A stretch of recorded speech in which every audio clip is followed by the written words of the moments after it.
what's up all you fishing addicts out there? Welcome to another episode of the Addicted Fishing Podcast. And I think we're a little bit behind on these. We haven't put one of them out in a couple weeks. I know I like how every podcast we start with basically how we've either done a really good job of doing a podcast or a terrible job. There was a great run though. We had a good run going. Yeah, it was a good It was run. because I stopped coming for a few podcasts. Exactly. You guys stopped doing Was it. the last one with KVD?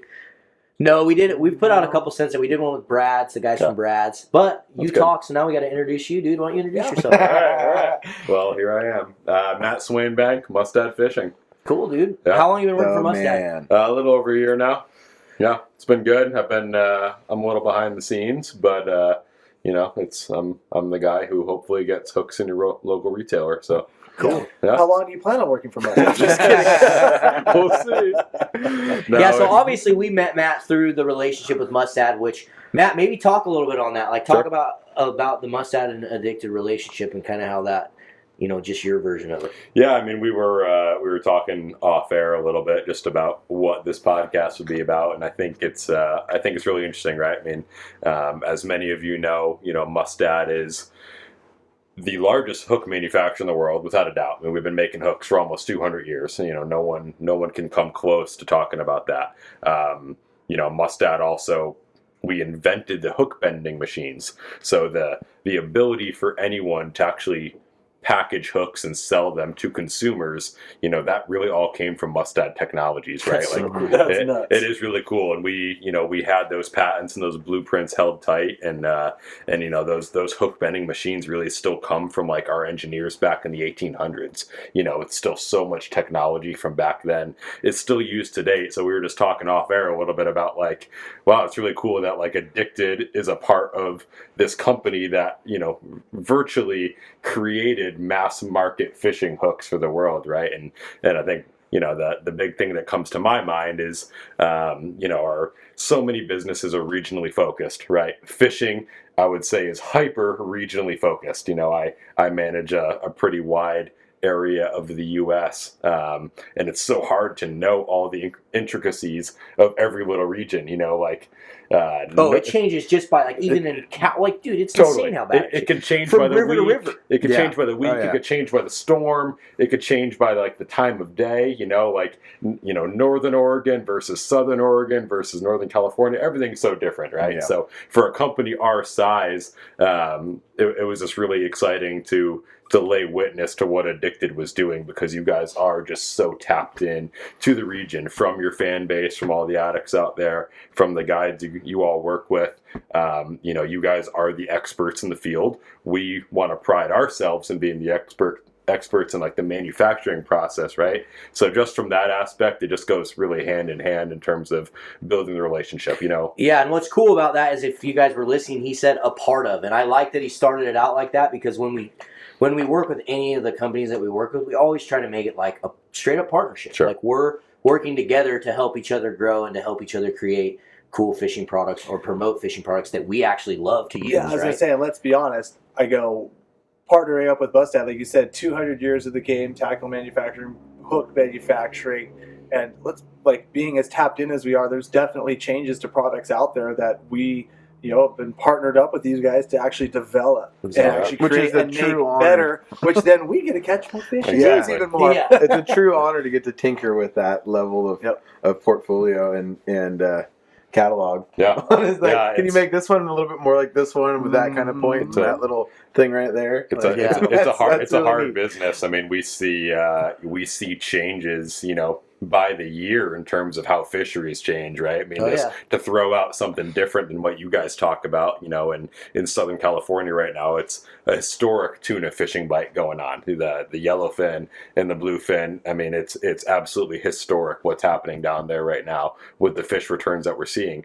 But the problem is, the fish are all eating smaller bait, right? So every year we keep redesigning our circle hooks, and we're just going one size smaller and one size smaller and one size smaller. You got to catch the same size fish. You still got to be able to catch 30, 40 pound yellowfin on these hooks, but we got to keep going smaller. So it's pretty, it's fun, for sure. It's I'm a lifelong fisherman. I grew up on the East Coast and fished my whole life, and I've been on the West Coast for about 7 years now, and I'm still learning. I mean, you guys took me fishing a couple weeks ago, and I'm still learning. But it's a fun industry to be a part of, and we're proud to partner with you all. Yeah, it's fun how you're talking about sizing down those hooks, because we're working on a hook right now. I'm not going to put the cart in front of the horse and talk about it, but we're trying to size it up. Size it up. Put this coating on it. Yeah. Maybe talk about some new technology and hook points we got going on here. Like, what?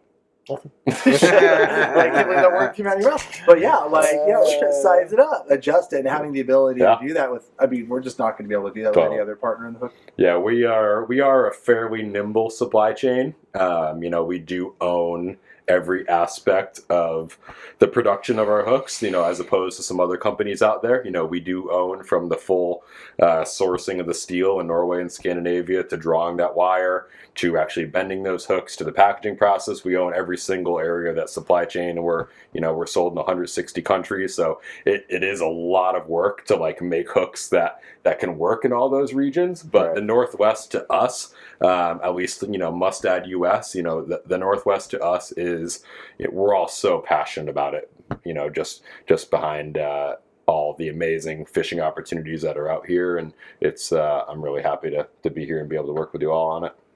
Well, it shows.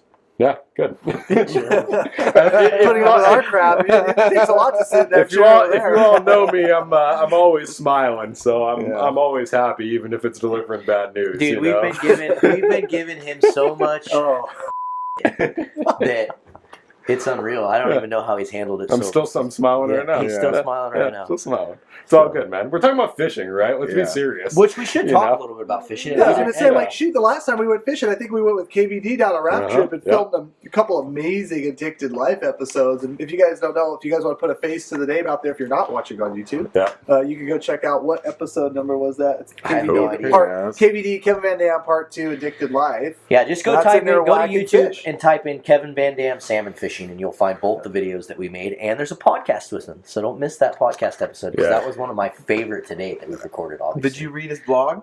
Yeah, he wrote a blog about us. Yeah, really? He wrote a blog about what he learned fishing on the trip. Major League Fishing. Really? Yeah. Oh, that's awesome. Yeah, KVD obviously is a longtime supporter of our brand, and kind of like these addicted guys here. We've tapped into the people that are in tune to the fishery to help us create newer, better, more and exciting products. Not only for marketing, but he really has developed revolutionary products with you guys.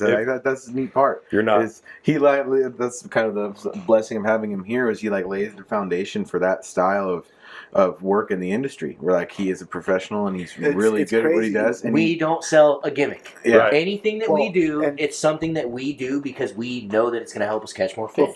Before we even partnered with Mustad, KVD had this triple grip salmon hooks. Oh, yeah. I'll just say it because I think it's pointed to the conversation right now.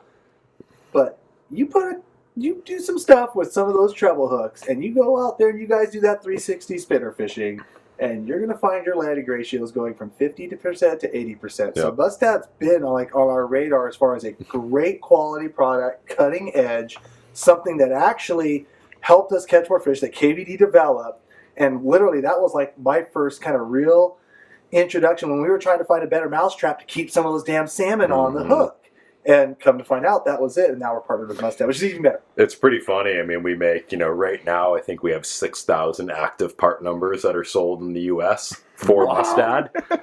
So it's pretty funny that these guys were able to find a hook that was designed with a different application. For you. Right? This hook was designed for the application of potentially landing you a bass that could win you $1 million and probably a brand new $1 million. And win you maybe a brand new Toyota Tundra, right? And you guys were able to find this thing and be like, whoa, and that'll work really good for salmon fishing. First, but Cameron gets home early. I get home earlier and did leave all you suckers on the river scratching. No, I mean, but literally, I walked up to, I can't even remember what store it was in, and it was like, oh yeah, these treble hooks, been there, tried that. Nope. And, oh wait, I've never tried. I better try those. Yeah. I'm like, okay, there's something there. Yeah. It's that bend in. Oh yeah, that's all what it is. It's the strength. It's the strength of the hook. Sure. It's the weight of the hook. Which the weight of the hook. I mean, depending on if you get too crazy, you got to find that strength versus weight balance, and or else your spinner's not going to act dead.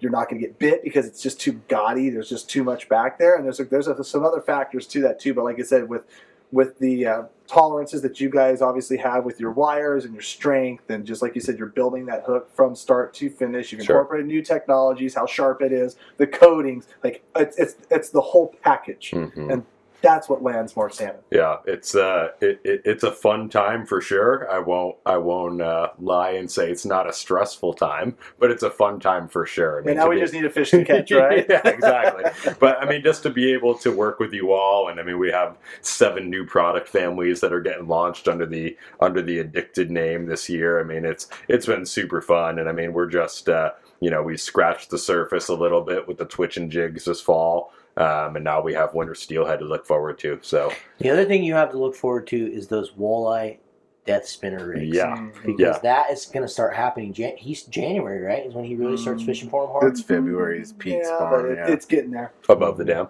Yeah. Well, it's not the spawn; it's the numbers games too. The numbers game, as the water cold, it chills out, and the fish kind of start packing into some of those deeper water areas, and they start bouncing those jigs around. Yeah, the walleye fishing is awesome. I mean, across the country, right? I mean, it's a fishery that doesn't seem to be overfished at all. It seems to be healthy. It's growing in a lot of regions. It's growing out here in the Northwest. So we're super excited to be able to launch that death spinner with you guys. And again, I mean, that's something that's you guys helped us to create it for out here, but it's going to have applications to that whole Great Lakes Midwest region too, which is super some fun. of our best walleye guides that we have over in Tri-Cities. A lot of props to TJ and Jim, and to dial that in, and you guys nail it. Same things: hook strength, sharpness. Yeah. How heavy of the monofilament do you want on the trailer hook? The size of the prop, the weight of the spinners, like the angle of the hook eyes and stuff within the jig heads. Like there was a lot there that I didn't even understand and know why. I'm tapping into kind of some of the guys that we have as assets to make that walleye death spinner as killer as it is. Oh yeah, that thing's gonna murk this year everywhere. Yeah, it's gonna be fun. But before that, we can catch some steelhead. Maybe. Yeah, have you been fishing steelhead at all yet? What about you? We shouldn't even have gone today. Why? Where we went. I don't know. I had put the wrong kind of mojo on it, honestly. Were I you was like, thinking you I were going hate to this catch river. like We're 20 not going to fish? catch I anything. hate that river too, though. So Yeah, I was like, I just want to go because I'm being lazy and I want to like stare at the river all day. I had That's the always day. a good thing. Yeah, it felt good, but like the Sound whole like time, a fly fisherman. exactly. That's what I mean. I should have went and swung flies by my flies house. all day. It would have been the Like- same thing. Dude, so I was just looking, December 8th, me and Phil floated.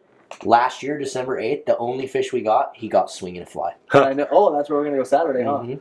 Yeah, It wasn't where we went today. I can tell you that much. Yeah, no, December 7th, D-Day one year. That was your earliest winter We had steelhead? like a 7 or 8 fish day. Oh, wow. That was like 5. That was like the last really good winter run we had. I've heard it. You just showed me a nice photo of one that was caught today. Yeah, So I mean, they're I trickling. caught one on November 8th. November 8th. On November 8th, like a month ago. And There was fish in the river then, too. Like any of those bigger ranges that yeah, we got. there was they like 3 or 4 caught that week on that exact same river. Like, and a buddy of ours floated and saw 7. So like half of those fish literally got caught that he saw. And he's an extremely skilled angler. So if he said he saw a steelhead, I believe him. Of course. You know, and yeah, I mean, I'm gonna go for the next 3 days, and then I take a little bit of next week off. But then you have to go. Like you have, it's just especially if you're guiding, you got to go. There's fish. There will be fish if you're good enough to find them. It's raining right now. I can hear it. Yeah, it's supposed to dump tonight. I really hope it does. Yeah, I saw Mount Hood's getting 2.5 feet of snow. So let them get that snow, let it melt off a little bit, get the You'll rivers be in filled good up. shape there, Jordan. Hell with that. Yeah. Kind of stay up there at that level you want. Yeah, we're excited for that. We're definitely pumped for the winter to start coming in. It was one of the fish that, when I was moving out west. I mean, that was the thing I was arguably most excited about, was being able to catch a winter steelhead. So But I'll start talking winters, and I'm sitting here in the podcast. Those on YouTube see what I'm doing, but I'm already looking at the river levels, and it's raining right now, and I'm just like showing Marlon, like, it's going up. You seeing the climb on the charts. Starting to climb. Yeah, wait for the drop, and we're good to go. Everything's going to blow out for like a week now, and then we're not going to fish. You just got to wait for the drop. That's exactly what I was thinking. I was like, just slow down. Don't rain too much, please. I hope it rains way too much. I think hope it's it a go, week straight of monumental rain. flood. Yeah. Like, Well, the nice thing, if Knock Hood it gets out. 2.5 feet of snow, or if any of the Cascade Mountains get 2.5 feet of snow, you just let that stuff start slowly melting off, and it'll keep those levels good for a while. while. Mhm. You know, Yeah. we need that snowpack for sure. Yes. Yeah. So Yeah, especially in the Cascades. yeah. But if it stays cold, it'll keep them low still. Yeah. It's like every other early January we've ever had. Yeah. Where it's either you go find the only bank without ice on it. Yeah. And it usually does And happen a 30 too. mile an Yeah. hour wind. And pretty soon, You know? in another couple weeks, it'll be steelhead This has everywhere. been the most so it'll be all good. unpredictable fall and winter I've ever seen in my life. Yeah. Really, like, so every time you're like, okay, it was like this one year. Nope.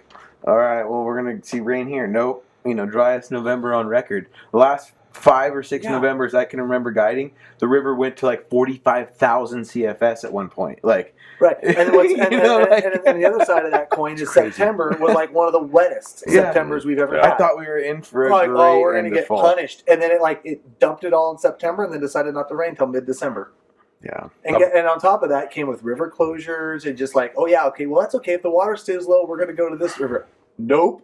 They're going to Right. close that down. Okay, well we can go here. Nope. Close that down. It's just like, oh. It sure made it a ghost town out there, though. Let me take the reins here. Let me ask you guys some questions. Yeah. What's coming up on the Addicted docket? What's going to be new for January, February? What do these guys have to look forward to? Well, what are you going to deliver? Everything. Everything. Wow. Uh-huh. We got lots of good stuff coming. Yeah. Got sportsman shows coming up, so there's Yeah. been a lot of thought process, kind of like Early February. just with products and events and stuff going on. Yeah. Going that way. Yeah, we'll but be doing the sportsman show for sure in February. So I'm sure, but I'm sure. Let's be honest. Like 30 people right now just screamed at their whatever they're listening to. Like, where the hell are the damn floats? Yeah. They're coming. Let's talk some floats. We're going to be packing them next week. Yes, buddy. Start packing them next week. Jigs, floats, worm heads, all that good stuff. It's all going to market. Yep, it's all going to market. It's coming, people. We're We really aren't close. lying. We're I mean, we're as you know. I'll lead from my earlier comments by saying, as large of a organization as Mustad is, we do run pretty lean, right? I mean, I wear a lot of hats. I mean, everybody on our product team, our marketing team, we all wear so many hats. And I've worked for a lot of businesses, and I've worked for arguably, one of the largest names in the outdoor industry too. And it was the same way. And I do like it that way. I do like wearing a lot of hats and being able to control a lot of things. So it's all in the works right now. We're close. Our factory is going to begin packing sinkets and worm heads next week.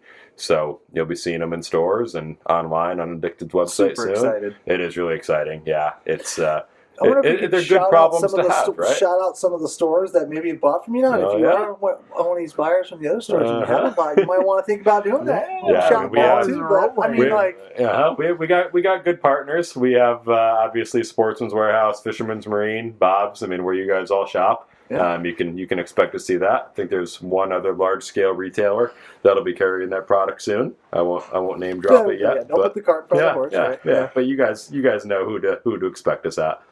And as soon as we know exactly Yeah, where we'll each place, blast we'll be every blasting it out spot to out everyone, for you guys, yes. so everyone knows when they. Absolutely. Yeah, there. and we'll look forward to maybe some seminars coming up. Yes, we didn't talk about that. I know. I just had a time hop from Oh, the seminar we did darn it. this week Did I last year. announce that too early or what? No, we're planning some bashes for sure Yeah. in January. We just don't know when. Yeah. We used to have a lot of our bashes November, December when, Yeah, I remember that, the area was kind of inundated with a lot of early return hatchery fish. But as that's kind of changed, we've put them off to January now. So Good. kind of get them on that. No, January is a good time. Oh, Yeah. Make everybody go feel like they don't know what they're doing yet. Oh, There's no perfect. fish, It's all and then that they come to the evil seminar. strategy we Yeah, have. that's just I mean, it. March- Then they want to go learn. March, Yes. March, at least in my history, March is a superhero month, right? I mean, March and April. Yeah, were exactly. applicable. Early April have been my best days ever on the Oh, that river doesn't really because you work can in float a whole day and Washington. not see anybody. So That's true. Everyone goes springer fishing too, but maybe Yep. not this year. So personally, I don't mind Yeah, pushing your off a giant little springer bit. run. I know. I'll be steelheading The probably entire till the end Washington- of April. The entire side of Washington's supposed to get as much as one river should get. Right. One little The river. forecast came out for spring Chinook is just disgusting today. Disgusting bad. Disgusting Like bad. 3,800, you said? 3,700 for all three of the big producing rivers, and then the ones that are big producing, the three that are above Bonneville, because we don't talk river names on the podcast. Of course. Yeah. Which actually I think we should talk because they are forecasts, forecast, and this yeah. information's out there, so I'm just going to say it. Yeah, basically, like the Lewis, the Calaba, and the Cowlitz came in at 3,800 fish combined. So 1,200. There should be like 15, 20,000 in the Cowlitz. There should be like right. And the upper rivers like the Click, the Wind, and Drano fisheries, 8,400 combined. Which is like Drano should get 12,000. So all the Power Pro staffs at Drano probably aren't going to be showing up this year. Mm-hmm. I don't know. So nobody else got that. Never mind. Let's go steelhead fishing. I was gonna say, you might be doing a lot of steelhead fishing. Yeah. Mm-hmm. It's no. All you people out there listening to this podcast, just go catch some springers. There'll be lots around. They're going to be completely off on the forecast. They just called for effing 2 million. I said it. Sorry. I got carried away. They just called for a 2 million coho, and they got not even an eighth of it. Like, right. And the other side. Maybe they'll come back just mic drop. The other side of that coin, though, is they also under-predicted the fall Chinook run for the Columbia River. And it came over. It came over. So Chinooks were under-predicted. That's what they're doing it just to save their credibility, honestly. What do you think the coho return was off? I mean, I fished with you guys, and I never saw so many coho in my life, right? I mean, I have no bearing. Like everywhere. We took you to a very special place. Yes, that is true. Unfortunately, because we closed the very next week. Literally closed the very next week because there wasn't enough fishing there. Yeah, scratch your head on that one. But regardless, and at the end of the day, that was the only option that we had. But generally, you can have a day like you experienced there just about anywhere. But we just kind of had to go there. And yeah, it worked. And don't get me wrong, it worked really well. It worked out, and fortunately, it kind of worked in our favor how low the water was because a lot of people just won't bother to fish stuff that low, and we landed on it. Really, we got super lucky that day. So, but like Jordan just said, we drove over 4 other spots that we usually, 4 other rivers that we usually fish that have that kind of coho fishing. Sure. But interesting. Waters was just too low and too weird. Water was low for sure. Yeah. But with that said, even then, with the water being low, the problem is those fish don't show up at hatchery. They don't show up on the traditional spawning grounds in the index, the spots that they survey for index, and so they just don't get counted. And then they're basically saying, okay, these fish aren't showing, so they shut it down. Yeah. And I'm not to be braggy. I had very rarely I didn't catch fish this coho season. But I put so many miles on my truck. I had to go far and wide and travel and go and this wasn't good this day. Go to this. It wasn't just I went to my spots every day and caught fish. I had to really work for it, but I did really well. It wasn't 2014 like they said it was going to be. No, it was better than last year, but last year was in the dirt. And so it was better than really last year, but it still wasn't that great. That's like saying I don't know how. You didn't know how to go PG Some with analogy. Yeah, exactly. I was totally going to go, not where I should have gone with that one. It was just a little bit better than last year. Yeah, but I think we might be surprised with steelhead, and we might be surprised with springers, and I'm going to really cross my fingers from knock on some wood for both. Yeah. Steelhead is whatever. I mean, the wild runs in Washington seem to do okay on years where hatchery runs are piss poor. It's enough to fish for, but there's definitely a lot of stuff kind of hanging in the air right now. There's no reason we shouldn't have a good steelhead season, in my opinion. It was way too good 3 and 4 years ago. Way too good. How much of that is just water dependent, right? I mean, if we get the right rains, how much will that out migration dependent. It has almost nothing to do with the spawning. It's just how many fish left. Mm-hmm. So, and that's what we're seeing a lot on a lot of these salmon runs and stuff is the out migration for these smolts. The years that they should have been coming back were just coming off of a really bad drought. A lot of illness in the river. Obviously, there's a lot of fish that came back this year, like the Wilson closure, that have a parasite that they contract as an infant, that they contract as a smolt, and they go out and live their whole life, come back, and it reacts in their bloodstream. And I think a lot of it is just what happens in late fall or winter, or in which everything has seemed pretty good for about 3 or 4 years to me. We should be coming out of it. But now it's like this blob's forming again. And, we had some on the Washington Guide Committee, and they had some forecasters and kind of explained that process come into it. They came into the meeting for a couple hours, explained some of the processes they did and how all signs pointed to go on this coho run. And they don't generally forecast for winter steelhead. Actually, they don't forecast for winter steelhead, but they had all this sign and all this just good indications from the time that the fish went out. So they got out. So that's one thing. The fish got out. They got north. They grew up.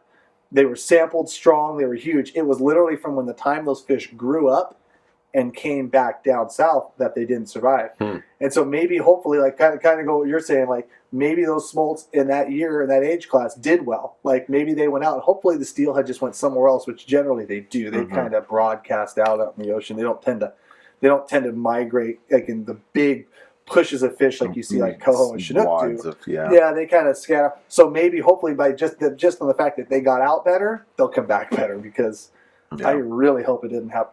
They don't go by the wayside where the adult coho went on the way back down. And they don't know what happened to him? No. Literally, the gal who's the head forecaster for the city, she sat right by me in the meeting and just chatting with her, and she's like, literally, like I said, out migration was good. You know, the conditions when they touch the ocean is really important. Like if there's like these cold water copepods and there's stuff for them to eat when they get out there, like you need to have the right upwelling and then the migration north and then the sampling up north. Like all signs pointed to green light, go, big forecast. Here we go, boys. And literally those fish disappeared on the way south. Interesting. And whether they got eaten, they got emaciated, they got diseased, they died, maybe they hit a dead spot in the ocean and died, like, they don't know. And literally, it's just, will they delay a year? Not coho. Not coho. No, coho adult. You have jacks and then you have adults. Yep, you don't have like this like stringing out like you do with chinook, where you have 3, 4, 5. Yeah, you don't have that with them. Maybe there's a secret river we don't know about. They all went up the Fraser or something. 100,000 river fish. Yeah, no. Ain't the Fraser, that's for sure. You don't get that. But Yeah, steelhead you do. Steelhead you get 2s, 3s, and you do get some 4s, but generally they return a second time from being 3s. And so who knows? Interesting. I think at this point in time, all bets are off, just like with all our forecasts. Maybe we'll get like the sea run return of fish that comes after this rainstorm. Did any of the local rivers get like big late returning pushes? Not that I have seen or witnessed, but I'd be real interesting to see what we get this week. Yeah. I had a friend on a river the other day who saw, we could talk offline about it, but he saw a lot of fish. And the thing is, before they closed with all those this rain rivers, that's coming, I want. and before they closed those rivers, even though the state was saying there was no fish, there was fish. Right. You just had to do things a little differently. Well, and to your point, maybe they weren't in as far up yet as when they normally monitor them, because they didn't have that rain yet. Yeah, maybe they were that was holding. 2 days ago. Ooh, I mean, that looks fresh to me, dude. Right? It's a fresh fish. Oh yeah, no question. Brown. I know where that. Brown. I know where that bank is at. I know where that bank is at. Oh, I know that corner hole. Yep. Well, sweet. All right. Well, I think, Matt, we're going to kick off this podcast now, everyone. We're going to go freaking do a little live feed and let all the people that are watching the live feed just hammer Matt about the products online. Is there an over-under on how many times you would ask, where's the addicted bobber? Let's not say anything about it and just see how many people ask. No, I won't bring it up at all. Yeah. Soon. We don't need to roast. We'll be like, Matt from Mustad, next 50 comments. Where the hell is the bobber? That's so awesome. Listen, we'll be fine soon. We appreciate you guys tuning in. Thanks so much for tuning in to another podcast. Don't forget, we got some links down below if you guys want to get some discounts on Mustad products. We got some links in the description if you guys want to check that out. Thanks so much for tuning in. We'll see you on the river. Later, guys. Bye-bye.